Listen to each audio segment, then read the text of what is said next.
I don't blame Gator fans for being angry and feel like they were sold a bunch of hooey. That it's going to be different this year. It's going to be better. But as you know, they go to Baton Rouge and somehow do what Jim McElwain did, the last guy to win there. Yeah.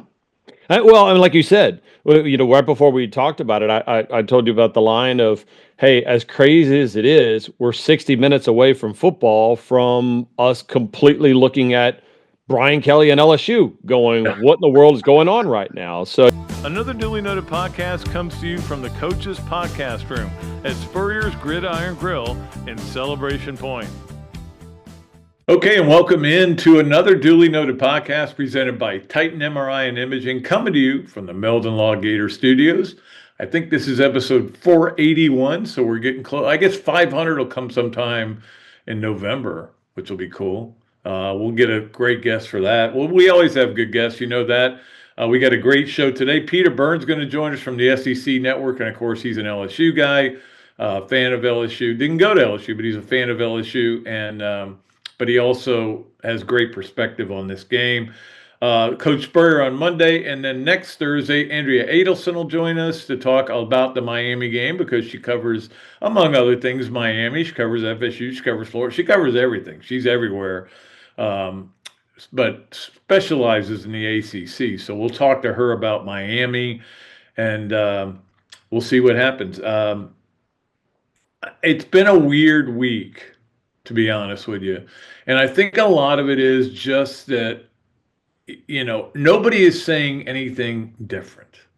Everybody's saying the same thing, whether it's on radio, whether we're saying it on radio, whether somebody else is saying it. I saw, I think it was on 3, had a diet. It was a list of all the people and what they're saying about the Gators. I think Keith Niebuhr put it out, and it was interesting to read. And look, most people are of the same belief. He's definitely put himself right back on the hot seat, but it's 2 games into the season. This isn't Jack Crow. I don't know if you know that story. Jack Crow was a coach, I think, Arkansas, right? And he got fired after the first game. I think they lost to Citadel. This isn't happening here. And look, we just have to stay the course to see what happens. Nothing helps you by making any kind of move right now, and they shouldn't anyway. They've lost 1 game. It's a bad loss. Now, we may say Saturday, maybe that loss wasn't so bad, because it got them ready, and we'll see, but who knows? All right, let's get to our Royal Blue starting 5. It is brought to you by our good friend Randy Royal over at Royal Blue, and appreciated seeing him last week and texting a little bit back and forth this week among the other people that I was texting with. I don't know if I can get the Peter Burns numbers on text, but I got a few. So let's start off with number 1, which is the spread on this game was 9.5. Opened at 9.5, is dropped to 7.5. Of course, all our spreads are brought to you by mybookie.ag, the official betting site of another duly noted podcast. Go on there, and if you want to make any kind of bets, make sure you use Dooley as your promo code, and you get a discount on it. I think they're still doing in fact, I'm pretty sure they're still doing the thing where if you bet 500 as your first bet, up to 500, then you get, you don't lose it. It just stays right there. If you win the money, but if you lose, it stays there. So it's not like you'd lose it. You see my point. You know what I've been talking about this. It's a great site. Really enjoy going on that site too, to just read some of the different prop bets and everything. We'll come up with some for you today on the quick pick, but let's get back to the Royal Blue starting 5. The reason the spread dropped is that LSU has some serious injuries of some players that are important to them. Their starting center's hurt. Now the backup center started every game last year at center, but they wanted an upgrade, so they brought in a kid from Virginia Tech. Now he's got an ankle. And we'll see. I don't think he's going to play in the game. And I don't think their tight end's going to play either. We'll see what happens. As far as that's the reason the spread, I think, dropped, though. It certainly wasn't because of the way Florida played. We know that. So I won't be surprised at all if this game, we're starting the fourth quarter, I don't know if they still play neck. Is that what they play in the fourth quarter out there? We play I Won't Back Down. I don't know. I would not be surprised, though, if the start of the fourth quarter, Florida's in this game and has a chance to win it. I would not be surprised at all. First of all, LSU's only scored 40 points all year. Their offense has been struggling a little bit to find itself. Offensive line trying to find itself. But their defense is upgraded massively. It could be another one of these 16-13 games or 18-16. That wouldn't surprise me either. It wouldn't surprise me if somehow Florida found a way to win this game, and that would be such a boost for this team. It would be a boost for the fan base. And please don't anybody tell me, because if you tell me, then I'm not going to believe you, and then or it means you don't root for the Laundry. Don't tell me, I hope LSU and Miami kill them and they'll get rid of Napier during the bye week. That's not good. How is that good for anything? It's not good for anything. I'm going to try to be a little positive today. Okay, I was very negative on Monday. I've been very negative on the radio show, and I have a lot of things to be negative about, but I'm going to try to be positive. Don't forget the game is on at 7:30 on ABC if you're looking for it. I think it's their first team crew is in there to do this game, so that'll be good. But we'll see how it all goes. It's an important game for Billy. It's an important game for DJ Lagway. It's an important game for all these players. But don't forget, they have not lost an SEC game. Still in the mix, right? Still in the mix to get into the SEC playoffs. Still in the mix to get into the playoffs. All that's still there. They made it a little more difficult, sure, but they didn't make it impossible. It can happen. Everybody keeps bringing up the Northern Illinois beat Notre Dame last year in the second game, and Notre Dame ends up playing for the national title, which is a good point. And sometimes we do get ahead of ourselves when we overreact to things. It's hard not to overreact, though, to what we saw Saturday, because it was the same thing we saw last year on Saturdays, and the year before on Saturdays, and the year before that. So that, I think, is where you're going to need to see Florida play a clean game. You're going to need, I'm not saying they have to have no penalties, but you can't have key penalties in key situations. There's never a good penalty, but if you have 4 for 20 yards, nobody's going to complain. If you have 11 for 108 yards, people are going to complain, especially the time of game that those things happen.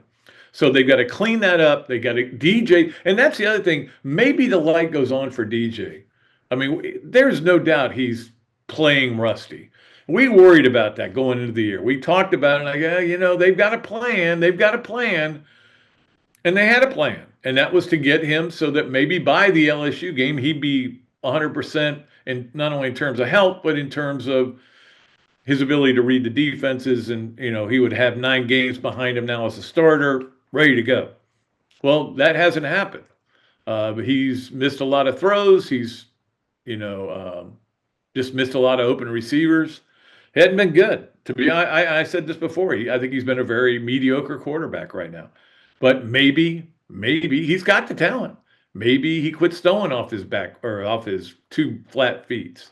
That's what you do in basketball. You come down with both feet and throw a pass. That is important. But not in football. You do not come down with both feet and throw a pass. You step into the throw. It gives you more velocity on it. Anyway, quarterback coach Pat Dooley. You know that. Anyway, we'll see what happens. It's going to be fun. Hopefully it'll be fun. All right, number 2 on our Royal Blue starting 5 is that Florida does get Caleb Banks back this week. I don't know that he was the reason they lost that game, him being out. You like to have one of your better players. Florida didn't put much pressure, but I don't think they were trying to put a lot of pressure because they were so worried about that quarterback, and rightfully so. My theory is that Florida didn't rush all out because they had to stay in their lanes, and that's one reason they didn't have a whole lot of pressure in that game. Maybe Caleb Banks makes a difference.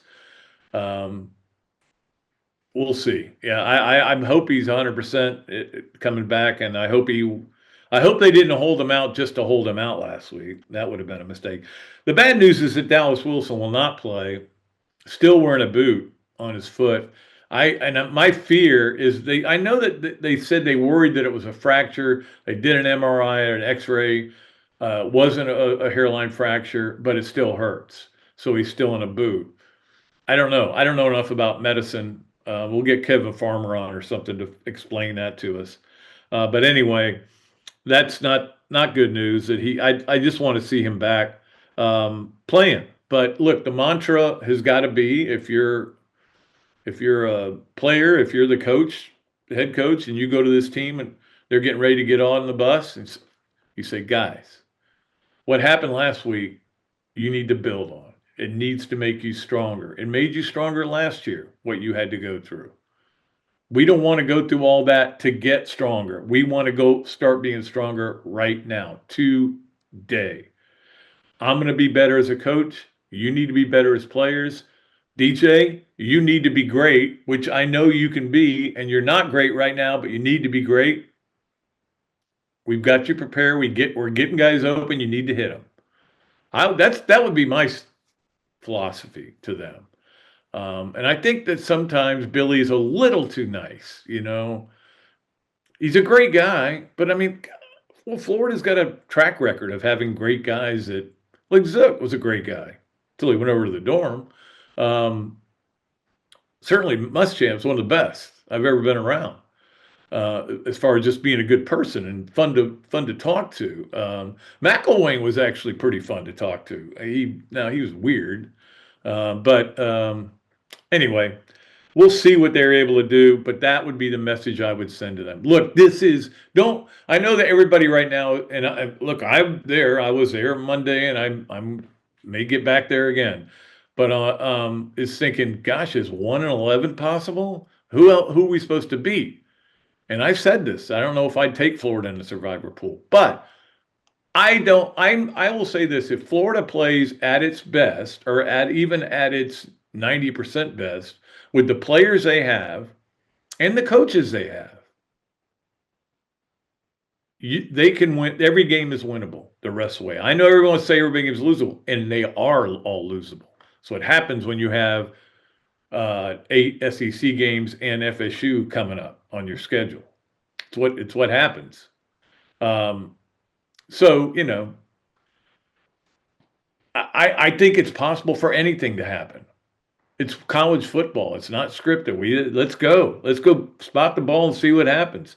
However, if they do stink it up and they do have the same problems, it's going to get really hot around here. But let's not worry about it. Let's be Gators. If you want to be Gators or not. Do you want to root for the laundry? Do you want to be a Gator and not be upset with the coaches and the players and everybody else and just put all your heart into that game? You may get let down, but if you don't, you're going to be very happy. That would be my advice for Gator fans who are on the ledge or have jumped off the ledge, and now we're reaching down to catch them before they completely fall. All right. And look, I don't blame you, okay?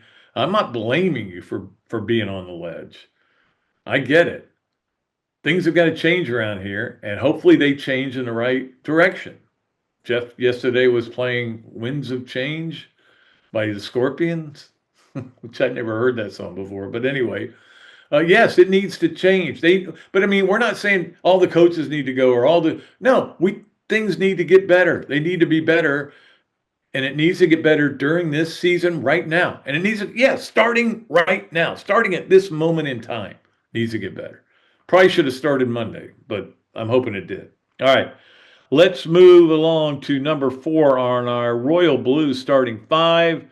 And number 3 on our Royal Blues starting 5. And that is that of all the things that there's been a lot of negativity out there, and I do just relate numbers and stats and everything. But the thing that really, not much you could say about it, is that Florida now is in the Ryan McGee's bottom 10. Now, bottom 10 was Steve Harvey. Did it for a long time. He used to appear in every newspaper in the country. I loved it. You always read it, and you hoped your team was never in it, but Florida's been in it a lot in the past.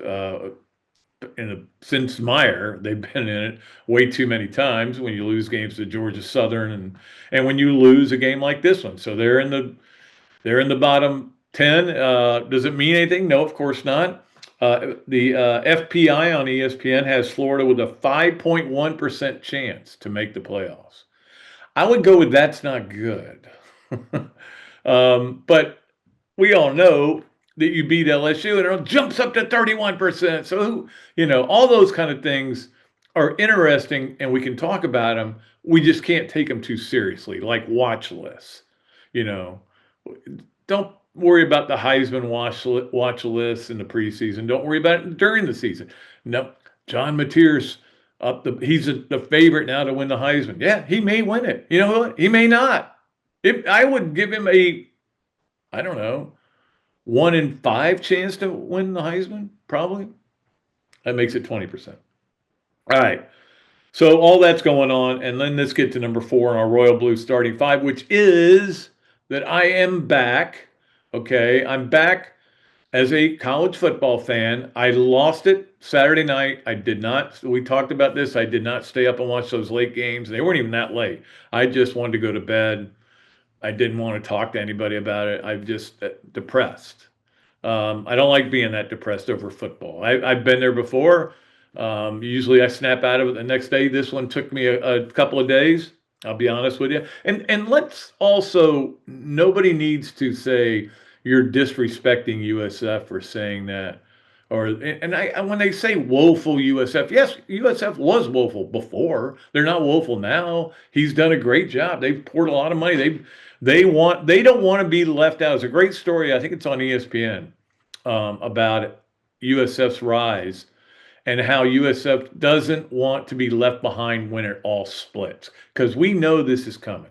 At some point, there are going to be X number of teams that are Division I, and it won't be a big number. My guess is around 60 to 70.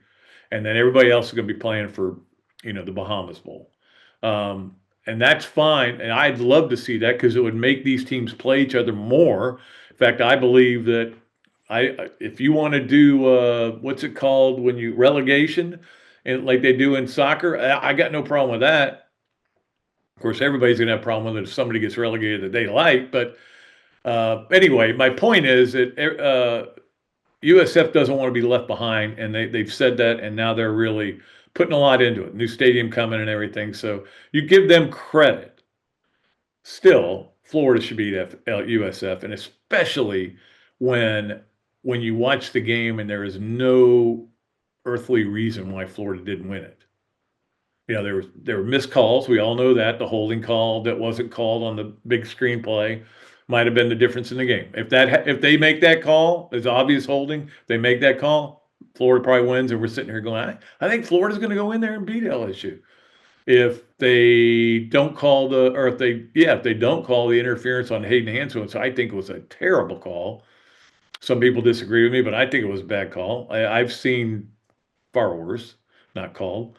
Maybe Florida wins the game. Who knows? But the bottom line is Florida did not win the game. So now they need to win the next game, and they need to start winning a bunch of games. But I am all in still. I'm back to writing out my schedule for what games I want to watch over the weekend.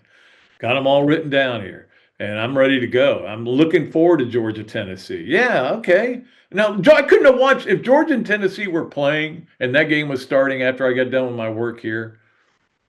I would not have watched it because that's where I was. I was in the jar. I was very tired too. I had walked around a lot, sweated a lot, spent $72 on a bike. Okay. I'll get over that too. I don't know which I'm more upset about, Florida's loss or $72 loss. My point is there are a lot of great games. A&M Notre Dame's a great game. I want to watch Vandy, South Carolina. I just want to watch a lot of games. USF and Miami. It'll be fun. It'll be a fun weekend. And obviously, if you're like me and you're a college football fan, which I'm a huge college football fan, it's my favorite sport in the world, these things do happen where you just kind of have to get away from it, but you come back. We always come back, and we are back. All right. Finally, on number 5 on our Royal Blue starting 5, it would be inappropriate for me to do this show on this day without acknowledging what happened 24 years ago, September 11th. Obviously, just a horrible day in our lives, in our histories. Everybody remembers where they were, what they were doing. Um, you you watch all these different shows. I've watched a million documentaries on it, and it's just sad. And I remember where I was. Obviously, I was on radio. I was doing a show over in those old studios by the Florida Theater, um, and our news director came in and said, "Hey, a plane hit the World Trade Center." And I said, "Really?" And he goes, "Yeah." He says, I says, "All right, keep going. We'll see what's going on." I go, "Well, it may have been I'm thinking, may have been a prop plane or something." And then he comes back and he goes, "We're going off the air. We're going to the news." And I went, "Uh-oh, something bad happened." By the time I get home, I'm sitting there watching it, and I'm talking to my wife on the phone, and I go, "Well, something just fell off one of the buildings." No, it was collapsing. And it almost makes me want to cry right now to think about all the brave people that were involved that did so much to save all those guys on United 93 that saved a lot of people's lives and gave up their own lives for it. It's not something I'd like to relive, but I also don't like to relive the day my father died and stuff like that. I mean, there's things you have to acknowledge, and it's certainly in this case, I think it's things you have to applaud. And we showed what America can be on that. Really, for about a year, we did. I think, we did a good job, and we still do remember it, and we still do a very good job of honoring all the great people that were involved in the saving lives. I saw something about the doctors, and the doctor. This is like 23 years later, or whatever, when he was filming this. He was a doctor when they said they usually get about 50 patients, 50 to 90 patients, and they got 500 in 2 hours, and there was blood everywhere, and they couldn't, and the people were just coming in cleaning up right after everybody to make sure that it would be a pristine workroom for the doctors, so the people would not lose their life. It's just, you watch this stuff and you're just like, this is the America I remember, and we can be that again. We will be that again. I'm not getting political here, I promise you. All right, that is going to do it for our first segment. Of course, our Royal Blue segment. We always love doing it, and we love Randy Royal over there at Royal Blue Yacht Sales. We'll be back with the great Peter Burns. Peter the Great, I like to call him. He doesn't like hearing that, but I like to call him that. And we will talk about Florida LSU, and we'll certainly talk about some of the other games in the SEC. Here on another Duly Noted podcast, presented by Titan MRI and Imaging, coming to you from the Meldon Law Gator Studios. Hey, let's talk about something that's been a real game changer for many people, including me. BMI TeleMed is one of our sponsors. They're the weight loss specialists and can help you tackle that stubborn belly fat. The kind that usually creeps up once you hit your 40s. Bob Parado and Charlie Gonzalez, 2 UF-trained pharmacists, work with their medical director to prescribe and deliver the same meds that helped me lose 50 pounds. Yep, 50 pounds. That belly fat, it's not just about looks. It's unhealthy and makes you feel sluggish. Now is the time to do something about it before football season rolls around again. If you're anywhere in Florida, BMI TeleMed, simple online telehealth platform makes it easy. Your weight loss meds get delivered right to your door fast. From my experience, you feel full sooner, eat less, but can keep enjoying the foods that you love, just in smaller portions. Plus, it helps with blood sugar and cravings. Do yourself a favor, head to bmitelemed.com to set up a free private consultation. No obligations, no contracts. These Gators know their stuff. You'll look better, feel better, and be healthier. Visit bmitelemed.com today. Titan MRI, North Central Florida's premier independent diagnostic testing MRI facility. At Titan MRI, we're focused on you, the patient, having a great customer experience. Our MRI equipment is modern and 75% quieter than any unit in its class. And our MRI unit has one of the largest openings of any of the newer high-strength MRI units, which allows comfortable scanning for potential claustrophobic and larger patients. At Titan MRI, we look forward to serving you. At Royal Blue, we use such tools as AI, bulk email marketing, trade shows, Google search advertising, and multiple websites. We take a much more proactive approach to getting your boat sold in a timely manner. With our extensive client list and broker-dealer network, we can track down vessels that might be perfect for you and your family, that may not even be listed for sale yet, giving you the right of first refusal. We have spent the last 15 years in boat sales, observing and listening to our clients. In response to our findings, we have constructed a custom yacht brokerage that strives to fit their needs and not ours. Call us today to schedule a consultation to see what Royal Blue can do to solve all of your boating needs. Call Randy at 850-974-1294. Okay, and welcome back to another duly noted podcast presented by Titan MRI and Imaging, coming to you from the Meldon Law Gator Studios. It is a great pleasure to bring in our good friend Peter Burns from the SEC Network. He is all over the SEC Network. He's, I don't know, is this your one day off, maybe? Kinda. I mean, I'm working with you today, but it is busy, and I feel so bad because right now I'm looking at my phone. It goes to tell you how busy we are. Look at my text messages that I have missed. 1,028. So again, whenever you text me and you're like, I didn't get back to you, I feel so bad because there's certain people in your life that you admire, you respect the hell out of. And if Pat Dooley asks you to come on, you try to drop everything and do it. So what's up, man? That's very nice of you to say. Oh, I'm just busy talking people off ledges down here. And I don't blame them. I don't blame Gator fans for being angry and feel like they were sold a bunch of hooey.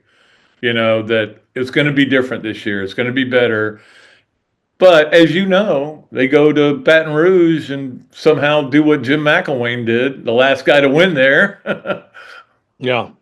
Well, and like you said, right before we talked about it, I told you about the line of, hey, as crazy as it is, we're 60 minutes away from football from us completely looking at Brian Kelly and LSU going, what in the world is going on right now? So, Brian Kelly had that great quote in the Any Given Saturday Netflix deal, goes, am I crazy for having my entire livelihood based around 18, 19-year-old kids?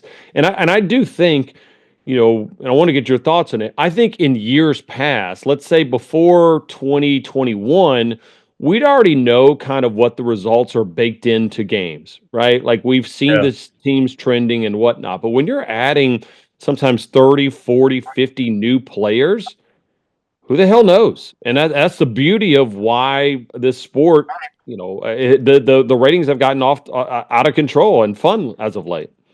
Yeah, absolutely. And it's like, and that's a big part of it. I mean, when I was growing up as a young boy, I mean, we didn't have an internet. We didn't have cell phones. The day that Carlos Alvarez came to my house was the biggest day of my life. I get to meet him. They were 0-5 at the time, by the way. This was 71. So, yeah, I mean, now it's like there's 9 million shows. And everybody's got a podcast. If I have one, everybody's got one. and so the reaction is instant and it's constant and it keeps coming. And it's just the way of the world, though. There's nothing it's like people complaining about NIL. Yeah, I don't like NIL the way it's structured, but I can't do anything about it. Well, and again, I think NIL plays a big role into, this matchup in a weird way to kind of bring it back to LSU and Florida, Pat, is the fact of, remember, there was the Bryce Underwood kid. He's the starting quarterback at Michigan. He was locked in. He had committed to LSU in January of 2024. And when he flipped last second, that's what turned LSU, I think, into a college football playoff team, because what Brian Kelly did was he put up $1 million of his own dollars. He challenged the boosters. He challenged everybody. He said, all right, if we're not going to spend a boatload of money for this quarterback, go get me the best defense that I can find. And they have it. And this is not kind of dipping your toes into the transfer portal. This is who wants to come play for one of the more powerful brands in LSU. We got to have a defense, and they got a great coordinator in Blake Baker. And so when Underwood flipped, that's why we see the LSU defense arguably be, Pat, the best defense I've seen down in Baton Rouge in maybe a decade. It's been a while. I mean, that even the Jaden Daniels teams didn't have any defense. I mean, you and I could have played on that defense at LSU. I mean, it was disgusting, and it made me throw up in my mouth, Pat, because that's how LSU football is. LSU football was you're going to play really good defense, and you're going to eke out just enough offense to get a victory. And they completely changed that with Burrow, but then they just lost that touch on defense. And now it's finally back to where LSU is a defensive first team, and then offense comes second. Yeah, the interesting thing is the offense has looked like it's coming second. It's coming in second, Yeah. and they have not produced a lot of points, but they've done pretty well in the yardage. And Nussmeier is a talented guy, we know that, and they've got a lot of players around him. Anderson is a great receiver, but they what have they scored 40 points in 2 games, which is not they've won both games, which is like, believe me, right now Florida would love to be 2-0. Well, I look at that in first game jitters going against, I think, a team in Clemson that I think they probably will still win the ACC. If not, they'll be damn competitive. I think that's at least a 10-2 team. And so I can understand that. And the Louisiana Tech thing, I think that was more a product of coming off of a hangover after a big victory.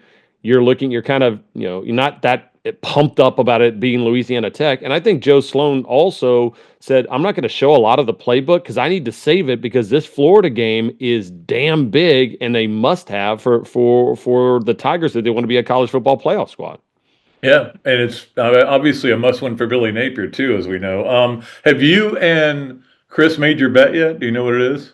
We have, and I would, even though you're in the trust tree, we have to wait until Friday at 10 a.m. on the SEC Network. We will bring it out and announce it. But I will say this: it's getting harder and harder to come up with some great bets because we've had so many good ones, and of course, I had to wear the Florida band gear last year, which was a blast, and it was rightfully deserved. And we interviewed Billy right when I'm wearing the band gear, and it's become a good deal. But man, I'm starting to wonder.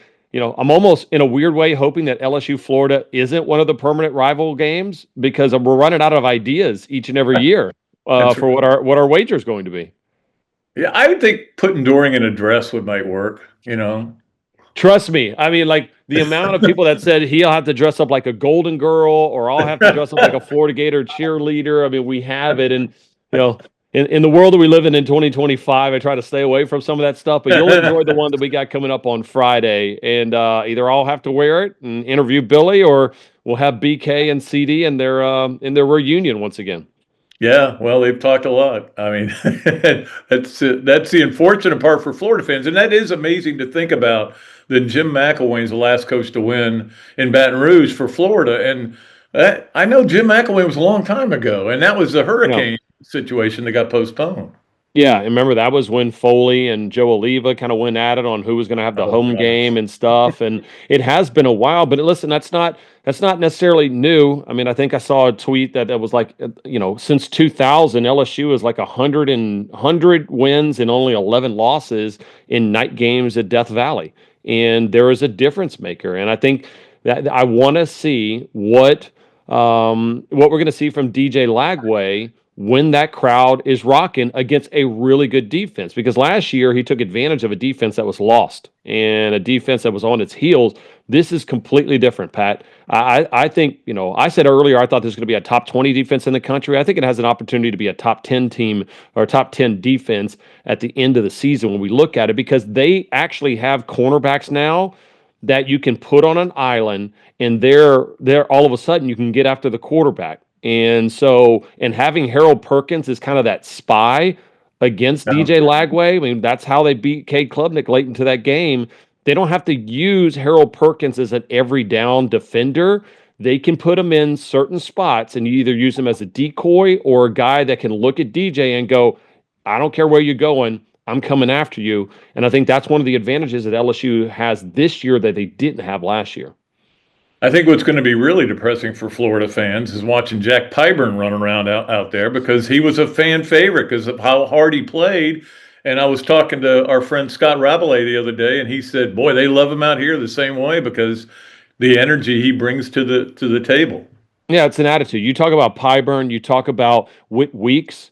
everybody wants to talk about, Harold Perkins, and I understand it. He's a game changer, but Whit Weeks and Pyburn are probably two of the more important players. And they got the kid Patrick. God, I'm whiffing on his name. The defensive end that came from Florida State. He's been Peyton, yeah. but yeah, Patrick Payton. He's been a good addition in the portal. I like him there. Yeah. Mansour Delane is arguably one of the best. It's the first probably lockdown cornerback that LSU has had since Derek Stingley Jr. And they've had some great lockdown cornerbacks. So they are loaded. They're ready to go. It's the flip side that I'm kind of curious about because, there's still been some growing pains with this offense.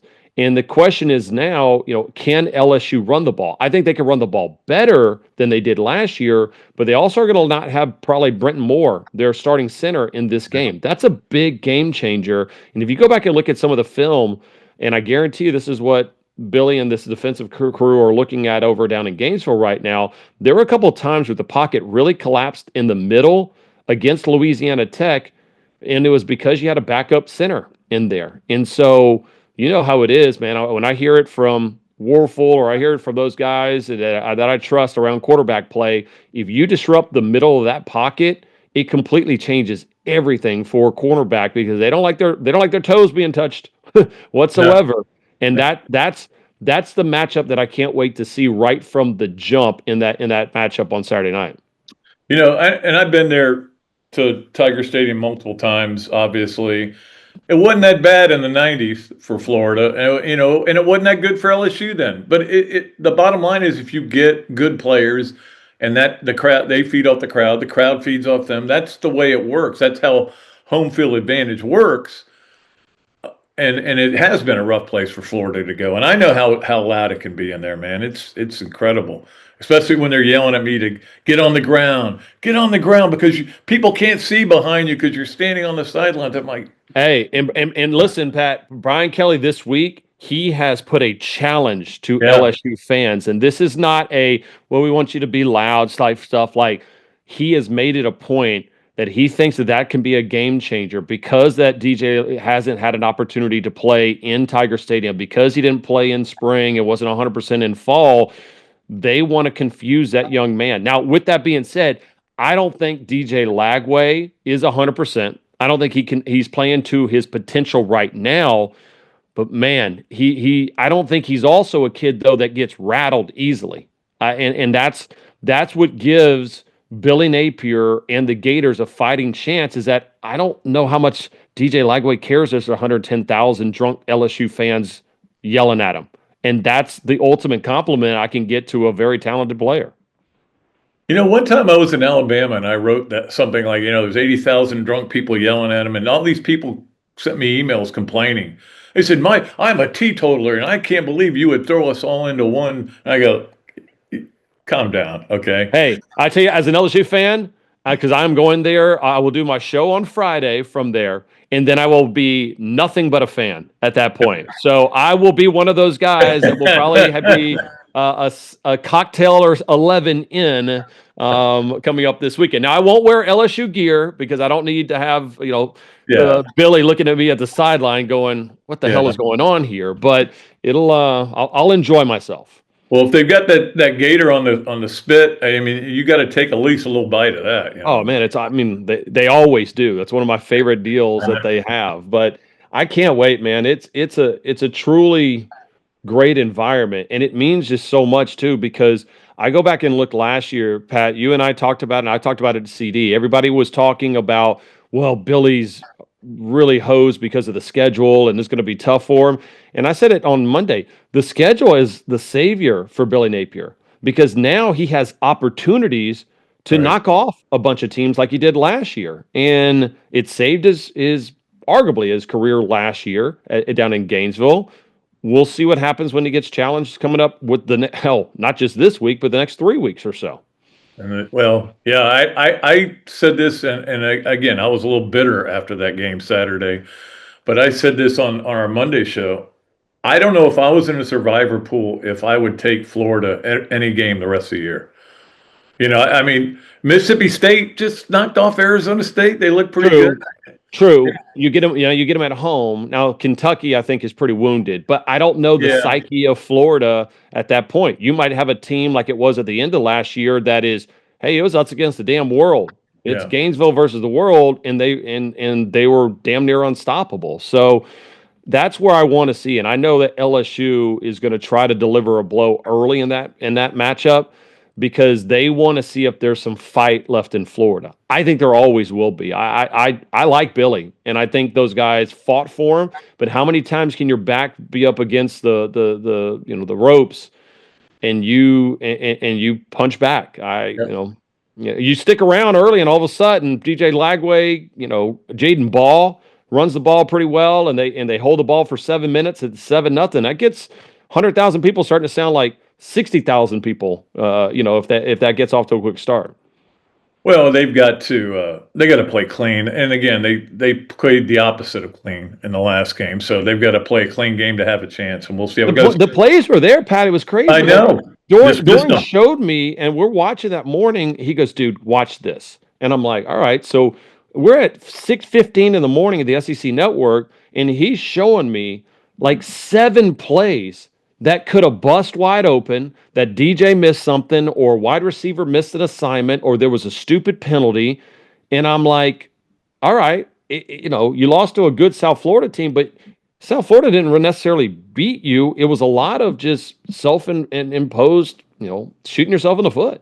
Yeah, and which they need to stop doing. Let me ask you about one other game, the Georgia-Tennessee game, which will be fun to watch. That's a good way to ease into the I don't know how much of it you'll see, because you'll be at the tailgates. But I'll be watching. I'm locked into that one because it's fascinating. I think going back to what we talked about earlier, in years past, I'd sit there and go, it's Kirby. It's 8 in a row. They own them. But, man, there's just there's something about a young Georgia team and Gunnar Stockton going into Neyland. And I think that there's a lot of confidence in Joey Aguilar out there. And I know Heupel has challenged his guys to play with the physicality that Georgia normally brings in that game. And I think that there's probably some looks that Tennessee hasn't done to show Georgia yet. Does that mean anything? I don't know. But I think Tennessee is a very live team in that matchup. Yeah, I think it's almost a pick'em game. I know the spread's Agreed. Peter is coming to us, of course, on the Big Mills Cheesesteak Zoom line, and it is time for us to play Yes, No, May, or Wait. Yes, No, Way, or Maybe. Try to get the words right, Pat. Brought to you by Big Mills Cheesesteak. Just go in there and say, hey, I listened to Peter Burns on the podcast, and you get free fries with your order. And the food is incredible there. All right, number 1. As a former host of Fox Fantasy Freaks, you were still in a fantasy league. No way. I am not. Actually, what's funny is we had the first syndicated fantasy football show going all the way back to 2005. Now, 20 years later, it's a $1 billion industry. And so maybe I picked the wrong, job to do, but yeah. Wrong era. I used to do it, but man, it was so much work. I'd be in 2 and 3 different leagues, and now I'm zoned into only SEC and college sports now. So I'm out. That's a no way. I've thought about trying to do an SEC fantasy league, but I'd have to be in charge of it, and I don't want to do that. Yeah, that's just I got too much stuff on. I got too many other jobs. I got 10,000 text messages and emails I haven't responded to yet. Some of them are probably from Billy Napier too. Right. Those might be, but my number may be blocked by Billy right now.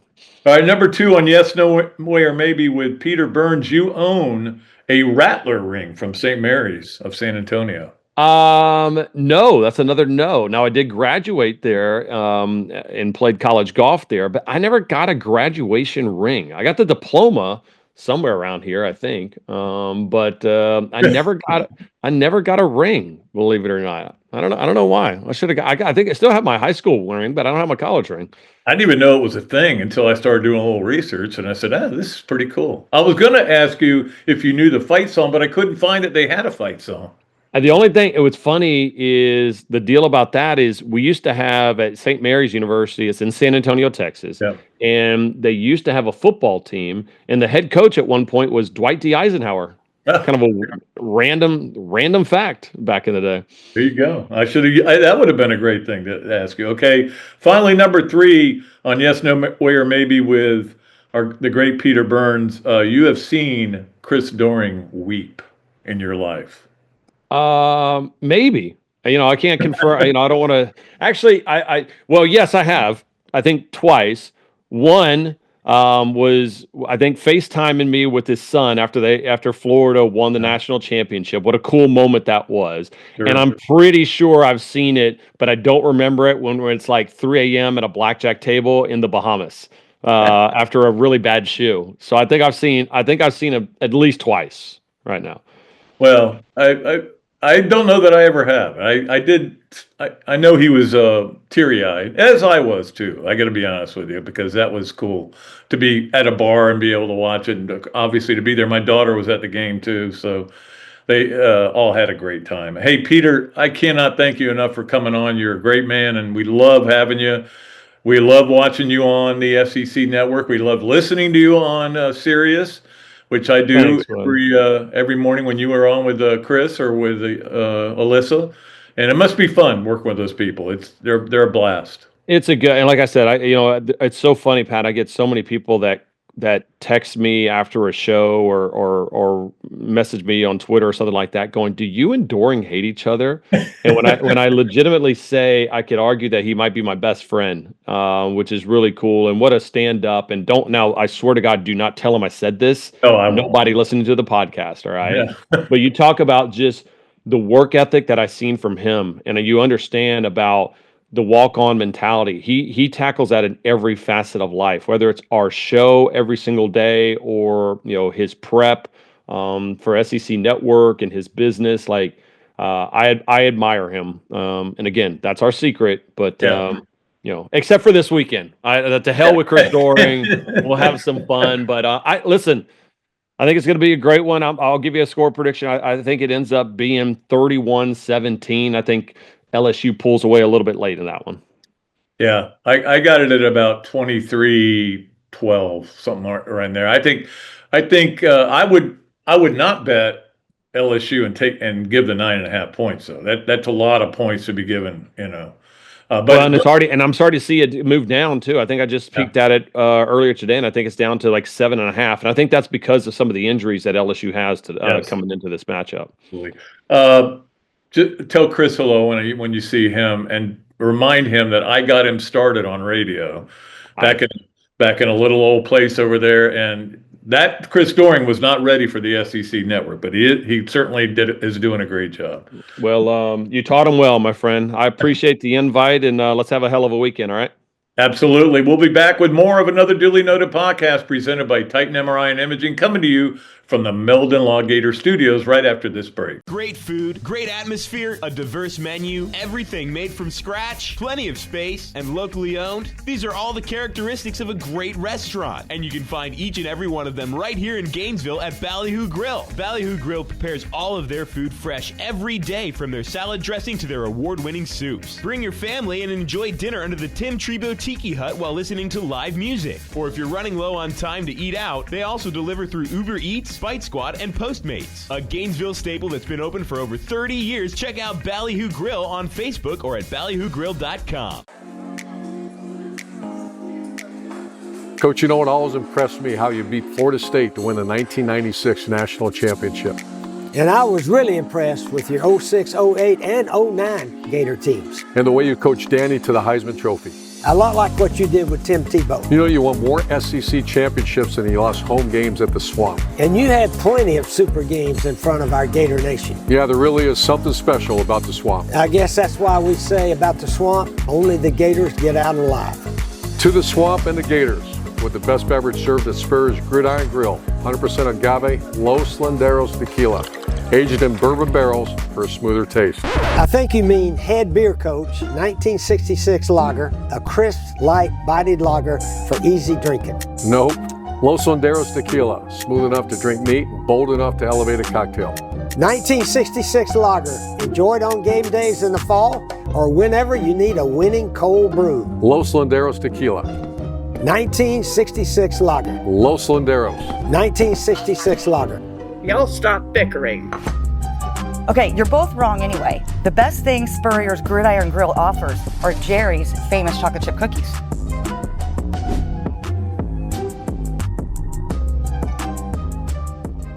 Meldon Law has been serving personal injury victims since 1971. In those days, Jeffrey Meldon's presence as an attorney in the music scene dubbed him with the nickname the Hippie Attorney. And although times have changed, two things haven't: our commitment to bettering our community by helping the injured, Albert, are you ready to go to the game? and our love for the Florida Gators. If you bleed orange and blue, Meldon Law is the firm for you. Adams Rib Company has been a staple of Gainesville for more than a decade and a staple of the Dooley house ever since Kelsey's teeth came in. The first time I walked into Adams, I told my daughter that the green beans are always a test of a great barbecue restaurant, and they were perfect. You know about the ribs that melt in your mouth, and my favorite, the turkey plate. But be sure to go in on Fridays for Nana's Fish Nuggets. They will melt in your mouth. Adams Rib Co., a Gainesville great. Okay, it's always great to talk to Peter. Just a good dude, man. And he's so busy. You saw that from his phone. 1,000 messages. You know, my wife is like that, though. She doesn't delete her messages. I delete anything that's not relevant. Like all of our quick picks that come in, you know, I keep those, you know, so I can look back and see who qualified and write them all down and make a pick. And we'll do that again on Monday. Okay, so somebody's going to win $25 at Leonardo's for that. But yeah, my wife does the same thing. She'll have 1,000 messages. I go, why don't you delete some of these? Well, I may have to go back and look at it. I go, okay, you got a tougher job than I do, which is to do this podcast, right? And let's start it with our great friends at Hesser and Kipke and the three things. It's brought to you by Hesser and Kipke Attorneys at Law, 352-339-9920, www.hklawfl.com. The place to go for all your workers' comp and family law needs. Well, number one is the news that came out this week that Brock Purdy doesn't look like he's going to play this week. And he's got a toe and a shoulder. And we all have toes and shoulders. Not everybody, I guess.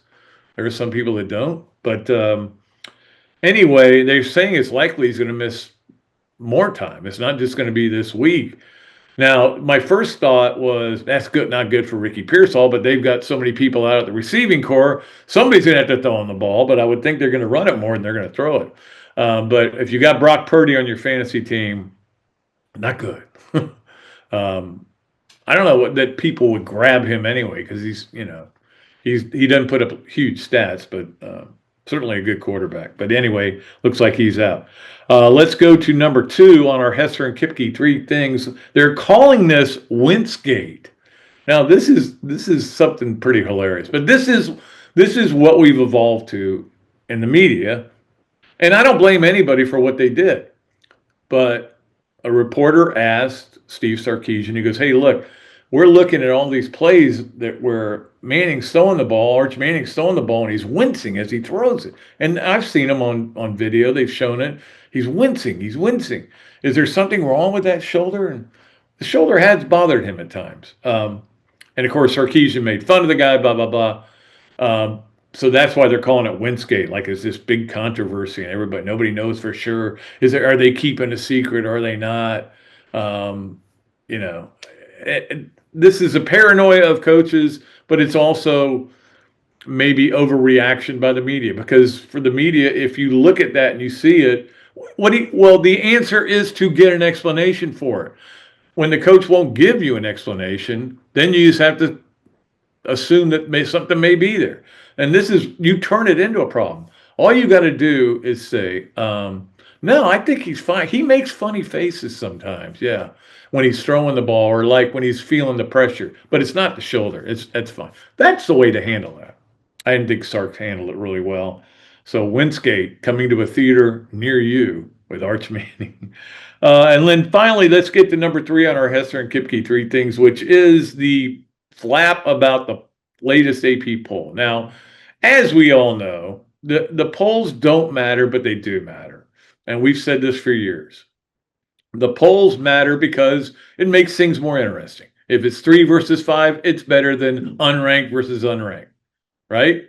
So that's why we still like the polls. However, not everybody takes them seriously. And I will say this, in the column that I read on CBS Sports, I'm trying to remember the guy who wrote it. I'm blanking on his name, though. David Cobb, maybe? Anyway, he pointed out that when you're a beat writer covering a team, you're going to the game early. You're watching every play of the game you're covering. Then you got to work. Then you may, if you're on the road, by the time you may not even see any games, and then you're supposed to rank them.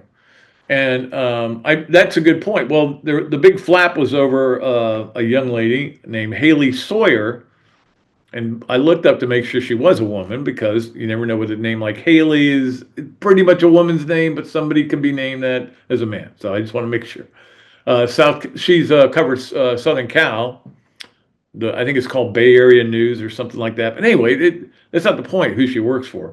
But she had South Florida ranked not at all, and Florida ranked, I think, 14th or 15th, something like that. Well, obviously that's silly. She might not have paid attention. She might not have known. There probably are too many people voting in the poll, but they want to keep it geographical. And in the end, does it matter? Would Florida have been ranked if, well, was Florida ranked even though she voted for him up high? No. Did South Florida get ranked even though she didn't have him ranked? Yes. Maybe that's why you need 60 voters. I will say this, this is the last thing I'll say about it, I promise you. Why they don't give me a vote is so ridiculous. And I know why. I had a vote for a long time, but once I retired, they said, well, you're not an AP newspaper anymore. You don't use the Associated Press. So they kicked me out. They kicked me out. They said, we'd love to have you on here, but can't. Who knows more about watching football? Who watches more football than me? Don't even put your hand up. I got 4 TVs and I'm staying home most weekends to watch every game. I'm watching the game tonight. I'm watching everything. Now you could say, well, you're biased towards the Gators. Okay. I think you know where I would rank them. I wouldn't have had them as high as they did last week, personally. So I'm pretty even keel guy. They should let me have the vote again. That's all I'm going to say. And that's my last appeal for it. I don't even know who's running it now because Ralph Russo went to the Athletics, so I don't even know who's in charge. So but it's okay. I don't want to go into any Hall of Fames. I don't want to vote in the AP poll. I don't want anything that brings any attention that makes me feel better about myself. Okay, I feel good enough already. Just having fun. All right, let's move along to our Los Linderos smooth move of the weekend. It is brought to you, or of the week. It is brought to you by Los Linderos Tequila. Go beyond with Urban Meyer's favorite tequila. Go beyond with Los Linderos Tequila. And I think I wouldn't mind having a little Saturday night after the game. Maybe I can celebrate with Los Linderos, and that's a way to celebrate. All right, our smooth move was the SEC coaches pretty much coming out and saying, hey, look, we're in favor of this one portal thing, and it would be January 2nd. One portal would be 10 days, and a lot of people, the SEC's all in favor of it. The smooth move is that the SEC made it very public during their conference call, and I think there may have been some beta questions, to be honest with you, but they were like, hey, yeah, we're all in favor of this. We want this, the one portal. And of course, the reason is the Big Ten doesn't want it. And Ryan Day's come out against it. And look, I get it. There's not a good answer to this. That's the problem. Once you opened up that portal and added the NIL mix into it, there is not a week, a day, a month where it makes sense. If you do it January 2nd, teams in the playoffs are at a disadvantage. Well, maybe that's the way of giving tougher schedules to the better teams in the NFL. Maybe that's a way to try to balance things out. So maybe that is okay. But it's not like you're not recruiting kids now. Please don't tell me there's nobody in the Big Ten that's had any conversation with any agent of a player who's actively in another school. Don't tell me that's not true. Okay, and it's the same way in the SEC. You've got to be working on NIL and portal all year round. It's the way it works. But anyway, it was a smooth move by the SEC to come out. Because it's already been ruled on that they're willing to do it, but it still has to go to one more vote. So we'll see if it does end up happening. All right, let us get to our Adams Rib Co. Gator of the week, brought to you by Adams Rib, and we love Adams Rib. We love the ribs, we love the barbecue, we love the green beans, we love the Nana's nuggets, we love the sweet tea, we love the multiple TVs in there. Really good place to go. In fact, I think I'm going to take somebody there this weekend. All right. Our Adams Ribco Gator of the week is Caitlin Huber. And who's Caitlin Huber? You've never heard of her. Well, if you live in this town, you probably have. Caitlin is a freshman who came from PK Young.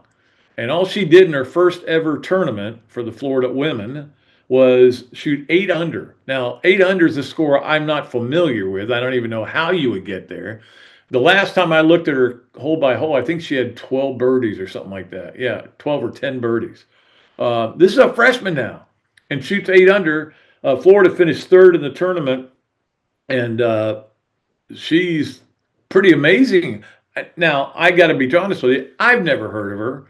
I'm surprised that I hadn't, but again, I don't read the paper anymore, although I don't know if they would cover it, so it doesn't really matter. But congratulations to you, Caitlin. I mean, in your first tournament, you put up a number like that, and Florida's got a veteran team this year.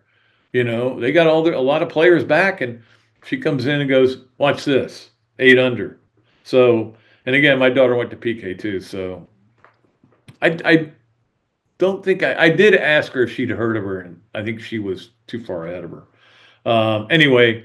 Florida did finish third in that tournament too, so good start to the fall season for Emily Glacier and her group. And she has the Adams Ribco Gator of the Week, Caitlin Huber, and it's a standing offer to anybody who's Gator of the Week. I'll buy you lunch if you, as an NIL thing. I think I can do that now.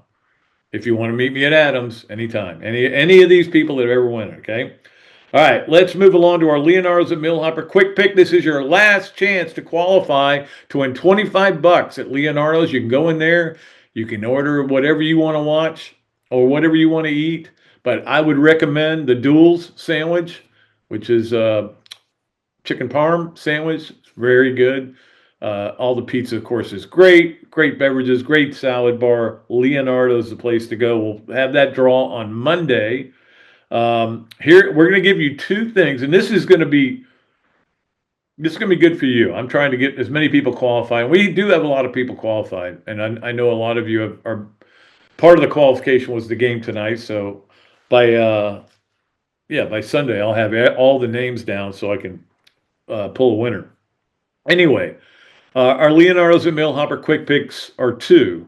The over-under on the Florida LSU game is 47.5. Again, this comes from mybookie.ag. And so that's 1. And then the A&M is getting 6.5 points at Notre Dame. It's 6.5? That seems like a lot, but I wrote down 6.5. All right, well, you're getting 6.5 at Notre Dame. I think A&M's going to win that game. So anyway, all you can do is get one of these right. You send it, you can go over A&M. Send it to patrickdooley54@gmail.com. And you're probably going to get one of them right. And then you'll qualify and we'll pull a winner on Monday. Or you can go under Notre Dame or over Notre Dame or under Texana. You can do anything you want. All right, that's our Leonardo's and Millhopper quick picks. Let's move along to our Gallo Car Wash Sponge of the Week. Gallo Car Wash, where my daughter just went. In fact, I saw the receipt in her car because she loves going there with her brand new Tesla. She's pretty excited. Gallo Car Wash, the place to go to get your car washed. There's no doubt about it. Let us get to our Sponge of the Week. Our Sponge of the Week is your favorite coach, Bill Belichick, who somehow seems to stay in the news even when he shouldn't be. After that first game and all the complaining, everybody's like, well, he's going to end up. And then they go play Charlotte, and it's a closer game than you thought it would be. But the news was all about how he banned the Patriots from his facility. You can't come into your facility, my facility, because I can't come into yours. And Mike Vrabel says he's welcome here anytime he wants. And Robert Kraft says we're talking about building a statue to Belichick. This is really a weird divorce. This is a weird divorce. In fact, and there's a girl involved, so a young girl involved. Who hasn't seen that story before? Anyway, he's soaking up way too much publicity. I'm ready for them to be like 2-8 and irrelevant at the end of the year. I'm ready for that to happen pretty quickly. But anyway, Bill Belichick, I'm sure he's thrilled that he is our Gallo Car Wash sponge of the week. He just looks so miserable all the time. That's the other thing too drives me nuts. So they interview him and he's a jerk. They interview him and everything. He's just a jerk all the time. I want them to lose. And I rooted for Mac Brown. I got to be honest with you. I liked him as a coach. All right, that is our Gallo Car Wash Sponge of the Week. Let's get to our BMI TeleMed Smart Move of the Week, brought to you by our good friends at BMI TeleMed. Achieve and maintain. That's what I did, and it has worked for me. 727-383-1677. And appreciate Charlie and the folks over there. Our smart move of the week is Darian Mensah, who is, of course, the new quarterback at Duke, who's off to a good start with them. He was at Tulane. Fortunately for Florida, he opted out of that last game. He transferred as soon as that Army game was over. And now he is there. And he said the right thing, which was when somebody asked him about playing against his former teammate, he said, it's kind of weird. And so did Manny Diaz say the right thing when he said, it is kind of awkward. That's great. They asked John Summerall what he thought, the Tulane coach, and he said, that kid knows I'm going to love him forever. If you play one snap from me, I'm going to love you forever. Why is everybody saying the smart, right things? Because they got BMI TeleMed Smart Move of the Week down pat. Those are the best things you can say in those situations. Well done. I applaud you. Now, I'd rather you say, I want to beat Tulane's butt, or I'd rather you say, you guys have no idea what the real story behind that is, but I'll let you know after the season, or something like that. Or you could say, our goal is to try to knock him out of the game if you're John Summerall. You could say all those things, and I'd be more interested in writing them down, but I do like smart moves, and this was a smart move. All right. Let us move along to this, that, and the other. And this, that, and the other. We love it. It's every Thursday on this show, and it is brought to you by our good friends at Notary Joe's. Notary Joe will come to your house, and he will do your notary work for you. Joseph Newton, 863-990. 4884 is how you can reach him. It is brought to you by Ballyhoo Grill. Place to go to eat and drink and be merry. And I think all those things are going to come into my weekend. And probably some of it at Ballyhoo Grill. In fact, I think maybe tomorrow night. And then, of course, it is brought to you by our good friends at Dar Shakow Insurance, Home, Auto, Commercial, and Life. DSI, Dar Shakow Insurance, the only place to go. We appreciate all of our great sponsors. This, that, and the other. This, and this is going to seem maybe a little sophomoric and simple, but I'm going to do it anyway. This was how we felt when this season started. We had concerns, but we were still optimistic. We loved the roster. We did caution ourselves with this caveat. Other teams got better too. Don't forget that. We probably didn't look hard enough at USF and what they did. Even when they got our attention last week, it is Boise State. Boise State looked awful. We were going to be okay, right? So that is that after the first game, I'm saying to myself, why did they not play Lagway more in the second half? Well, I get it. If you brought a true freshman in, you moved him up to your backup quarterback, you decided you'd like to get as much work in for him as you can. But I still went back to the why your quarterback has not had any live snaps. He finally got a half worth, and you're taking him out. Leave him in for maybe a couple of series. That was my feeling. And then the other, of course, is that right now, DJ Lagway is not in the Heisman race. People are wondering what's wrong with him. They're wondering if he's injured. They're speculating all over the place. Believe me, there are agents hovering over when Napier gets fired. The first guy we're going to get is DJ. It has turned into a mess. You got to be able to block out the noise. And a lot of people feel like the season ended 2 games in. Okay, it didn't. Still got a lot of games to play. Let's see what happens with DJ. Let's see what happens. And let's see what happens with this team. Jeff has made this point several times this week. With this team, this is the week we're going to find out about them. It wasn't last week. Last week was bad. I know. We all know it was. This is the week we find out about them. You just watch the game. Watch the game, Robbie. Spurrier said that to Robbie once. It was funny. All right. Appreciate our friends at Darshakal, Ballyhoo, and of course, Notary Joe's. Let's get to the mybookie.ag segment. Mybookie.ag, the place to go for all your gaming needs, whether it's casinos, whether it's horse racing, betting on games, NFL games, baseball games, college games. Mybookie.ag is the place to go, and you can get a real good deal if you go there on what they're going to do for you as well. And especially use the promo code Dooley and you'll get a better deal, I promise you. Let's get to my bet for this week, and I actually reversed it after I wrote it down. That's how confident I am, because I have not been doing well. I'm a little under 500. I'll do okay, though. At first, I was going to take Miami and the 17 and give the 17.5 because my theory was the dream is going to end. This is George Mason in the Final Four. The dream will end for USF. 3 straight. They got to be tired. I know Darren Lee got hurt. I don't know how badly hurt he was in that game, but anyway, there are guys that are beat up a little bit. It's been rough. I mean, those are 2 physical games. And now you got to go play Miami, which is a physical team as well. So that was my thought. And then I started thinking, Pat, that the way this team plays football, USF, that they're trying to lose. They're trying to not lose by more than 10 points. That's their goal, right? And if they cannot lose by 10, they might win. That's kind of the way they play. I'm exaggerating the style of Alex Golesh, but the way they play is to, the one touchdown came on a fluky play, and it was a rollout after you had pressure. So it's not like they were throwing the ball down the field all game. They want to get first downs. I would think Miami's going to come up with him. Anyway, I could analyze this game forever, and I'm going to enjoy watching it.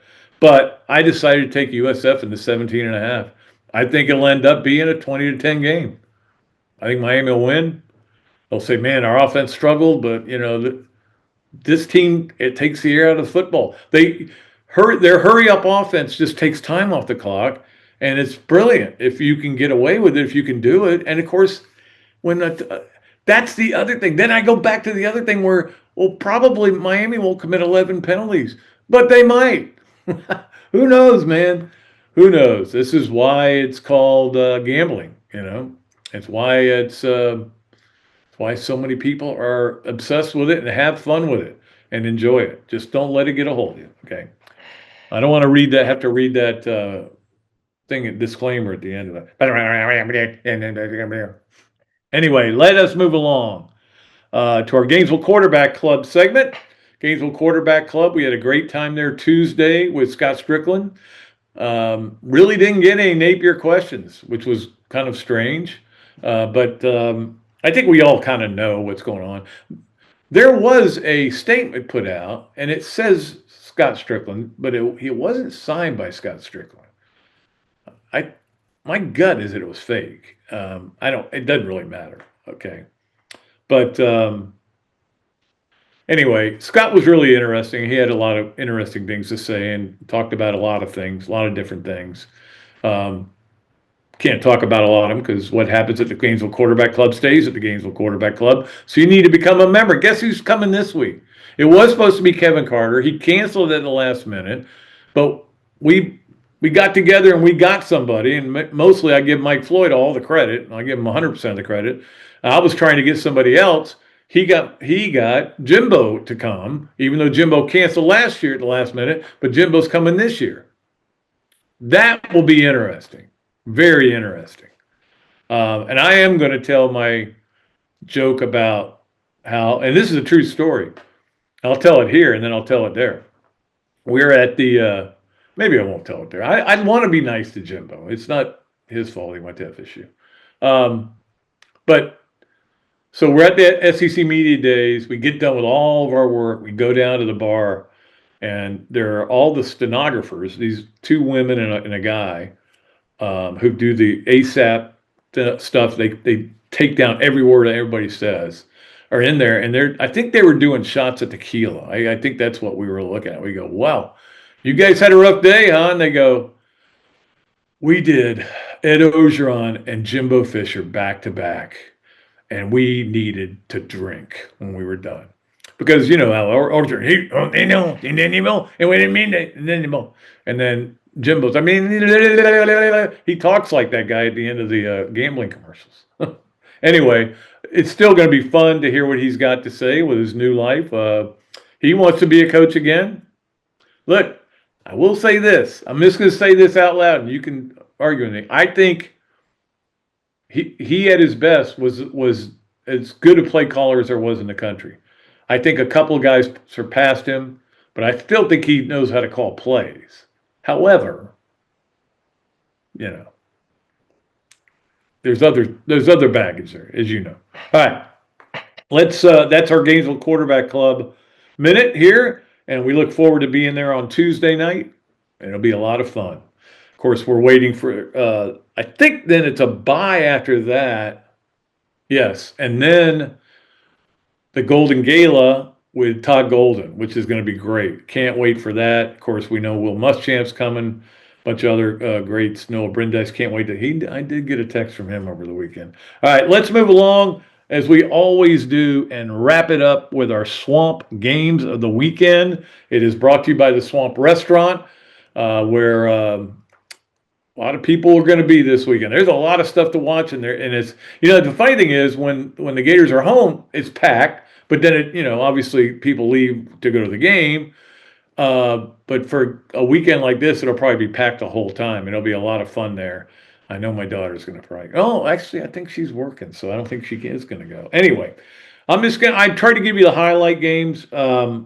Just to let you know, we obviously tonight Washington's at Green Bay. That's 8:15 on Prime Video. If you get Prime Video, I think we do. NC State Wake Forest. That's on regular ESPN. How about that? ESPN. That's a 7:30 college game. On Friday, you have a college game. Colorado at Houston, 7:30 on ESPN.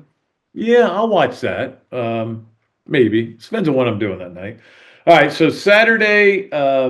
Clemson at Georgia Tech's an intriguing game. That's a noon game.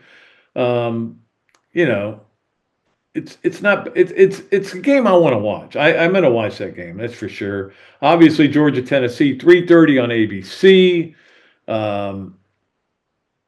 USF at Miami 4:30. Now this is why I like to give you this, because you may be, hey, where's that game? I want to see that USF Miami game. USF Miami is on at 4:30 on the CW. Okay, just so you know. I actually thought it said San Francisco at Miami, and I was confused there, but it's not. And then the Notre Dame Texas A&M game, I blanked on that for a minute, is 7:30 on NBC and Peacock if you want to watch it on that. Sunday, the games you're going to want to watch Sunday, Jacksonville at Cincinnati. That's on CBS at 1. No. Miami's playing New England. If you want to watch Miami right now, 1 o'clock on CBS. And at 4:25, Philly at Kansas City on Fox. Yes, I will be all over that game. Monday night game is Tampa Bay at Houston. 7 o'clock on ABC. That'll be a good game. I'm looking forward to that too. So, like I said, I'm back watching college football. If you're a Gator, you're a Gator. If you're not, you're not. Okay. And look, we can all complain, and it's fine. You have to vent. If you don't get it out, you keep it bottled in, your head will explode. You'll be like that guy in the cartoons with steam coming out of his ears. It's no problem venting, but once the game starts, you root for your team. Otherwise, you're not a Gator. Sorry, that's the way I see it. The way I see it is that Zach is done with me for the day, and I'm sure he's thrilled to be done with me. Thanks to Peter Burns. We'll see Coach Spurrier on Monday. And until then, for another Dooley Noted podcast presented by Titan MRI and Imaging, coming to you from the Meldon Law Dooley Dome Gator Studios, I am Pat Dooley. I am deep, I am way back, and I am out of here.